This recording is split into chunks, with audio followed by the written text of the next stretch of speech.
Number 21 Arizona football never led Colorado with time on the clock. And I say that, you probably think the Wildcats lost. They did not. Tyler Loop made a walk-off 24-yard field goal as the Cats beat the Buffs on the road 34-31. That's now 4 straight wins for Arizona.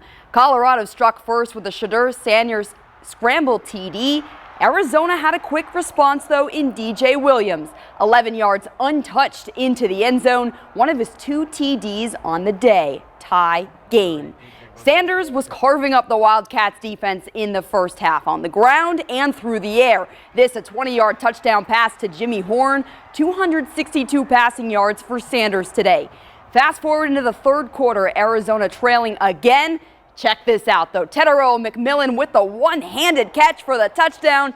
I mean, are we even really surprised anymore? He's making plays like this every game. This one tied at 24.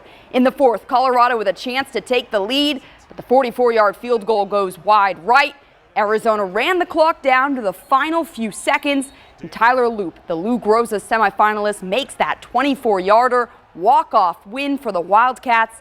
7-3, their best record through 10 games since 2017. Love our team. Love the way our team battles in the fourth quarter. Love the way our team embraces the physicality at the end of the games. Guys are enjoying playing football around here. We finish every game. It's not going to be just because what happened in the first quarter. It's not going to affect what we do in the fourth quarter. When the fourth quarter hit, we bring it up. We know it's our time. That reaction from the Wildcats leads us right into 3 takeaways from the game. First, Arizona owns the fourth quarter. That's been the case all season. They've outscored opponents 90-37. Today, the Cats scored 10 fourth quarter points while holding Colorado scoreless. And that made the difference. The Wildcats were chasing the Buffs all game, tying it up, only for Colorado to regain the lead. The defense needed stops, and that's exactly what they got. The Wildcats forced 2 punts and a missed field goal in the final frame. The defense consistently finishing strong speaks volumes about its physicality, depth, and conditioning. On offense, it was a huge day for Arizona's skill players, especially running back Jonah Coleman and receiver McMillan. They helped pick up Fafita after what was his worst half as a Wildcat. After completing 78% of passes in his last 3 games, Fafita managed just 44% in the first half.